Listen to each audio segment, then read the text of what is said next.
ये कहानी है एक राजू नाम के छोटे से कपड़े के व्यापारी की। वो एक खुशमिजाज आदमी था। पहले सिटी में रहता था। उसने सोचा गांव में बिजनेस करेगा ताकि वहां के लोगों को कम पैसे में अच्छे कपड़े मिल सके। राजू गांव में नया था, लेकिन उसकी दुकान अच्छी चल रही थी। 2-3 महीने बीतने के बाद उसका गांव वालों से अच्छा रिश्ता बन गया था। तभी उसके कानों में कुछ ऐसी बातें पड़ी जो उसने अपनी जिंदगी में कभी नहीं सुनी थी, और ना ही वो उन पर यकीन कर पा रहा था। वो बात थी, अरे राजू भैया, हमने सुना है आप जंगल के उस पार वाले गांव से आते हो काम करने यहाँ पे। भैया, जंगल की तरफ से मत आया करो, वहाँ पर एक दानव रहता है। अरे नहीं भाई, मैं वहाँ से थोड़ी आता हूँ। मैं तो नदी के रास्ते से आता हूँ। राजू ने बात इग्नोर कर दी। पर रात के समय राजू सोच रहा था, क्या उसकी बोली बातें सारी सच होगी, या वो लोग मेरे को सिर्फ डराने की कोशिश कर रहे थे। एक काम करता हूँ, कल जंगल में जाकर देखकर ही आता हूँ। राजू जंगल के रास्ते से दुकान जा रहा था। ओ दानव जी, कहाँ हो आप? सामने आओ, मैं आपके लिए कुर्ता लाया हूँ, सोचा पहना दूंगा।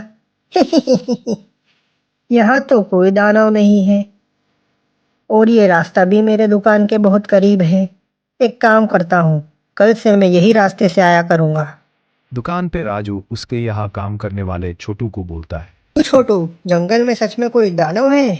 हाँ भैया, बहुत खतरनाक है, आप भी संभल कर रहना। ये क्या समझ के लेना मित्र, मैं तो जंगल से आया हूँ अभी, और अब से मैं वही रास्ते से आया करूँगा। कोई नहीं था वहाँ पे।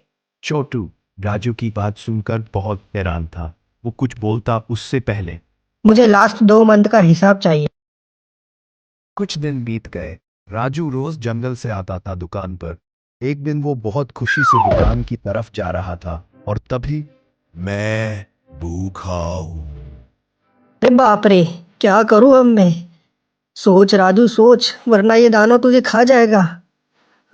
आइडिया, सुन दानव, खाने को तो नहीं है मेरे पास, पर फैशन का फुल स्टॉक है। मैं लोगों को खा जाता हूं, कपड़े पहनने की आदत नहीं है। आपने ट्राई किया है क्या कभी? ये कुर्ता पहन लो, कॉन्फिडेंस बढ़ेगा। पहली बार दानव को किसी इंसान ने डर के बिना बात की थी। वो सोच में पड़ गया, ये आदमी अलग है। तू मुझसे नहीं डरता? मेरी डिक्शनरी में डर का नाम ही नहीं है। और वैसे भी तुम तो भूखे हो। मेरे पास खाने को तो कुछ नहीं है, पर मेरे पास तुम्हारे लिए कुछ और है। राजू ने दानव को कुर्ता पहना दिया, और दानव मन ही मन खुश हो रहा था। पहली बार उसने कुछ नया पहना था। और राजू दानव को अपनी दुकान पर इनवाइट करता है।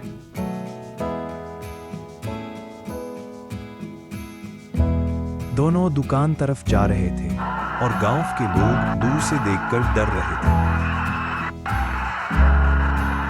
अरे गांव वासियों, भाग क्यों रहे हो? ये तो मेरा नया कस्टमर है। गांव में अफवाह फैल गई, राजू दानव के साथ ही मिला हुआ है। उसकी दुकान पे जाना मतलब दानव से डील करना।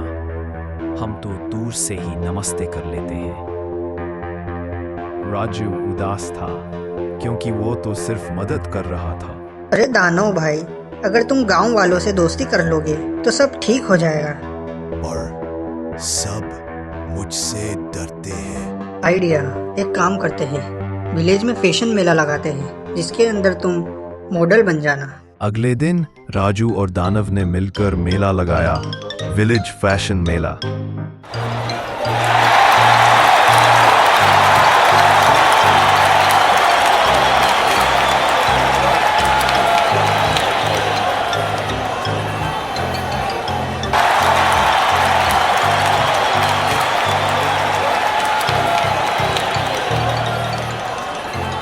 गांव वाले हंसने लगते हैं और डर खत्म हो जाता है। राजू के मन में एक बात थी, प्यार और समझ से दानव भी दोस्त बन सकता है।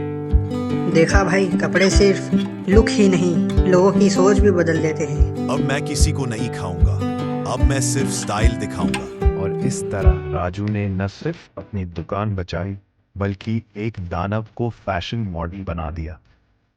ओह, moral of the story friends, कपड़े बदलो, सोच बदलो, और अगर दानव भी फैशन आइकन बन सकता है तो आप भी YouTube पर वायरल हो सकते हैं। और हाँ, स्टाइल दिखाओ और लोगों को मत खाओ। Thank you so much for watching the full video. I hope you like it. If you did, please like, share and subscribe to my channel. और अगर आपको कोई भी गलती लगती हो वीडियो में या फिर आपको कुछ कहना हो तो प्लीज़ मेरे को कमेंट में बताइए।